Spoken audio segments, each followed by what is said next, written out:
Sveiki, ką tik porėjau sesijos.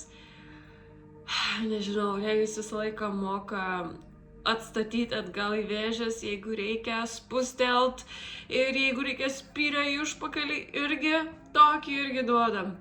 Sesijos metu mes keliavom į mano pasąmonę, patikrinom dabartinius santykius ir patikrinom santykius su mama, patikrinom santykį su aukštesniuoju aš ir iš tikrųjų įdomus dalykas tas, kad aš nesuprantu, iš kur tos atsakymus gaunu. Jis manęs paklausė, mes įeinam į tokią meditacinę būseną, kur ne iš proto kyla atsakymai ir tai yra vidinis žinojimas ir aš tai labai vertinu ir sesijos su Rėjum yra nuostabios, tikrai labai vertingos ir jeigu kažkur vyksta strigimas gyvenime, lyg jeigu mes turim kažkokį tai tikslą, bet pavargstam, ar sunku, ar reikia vedimo, tikrai rekomenduoju, jis yra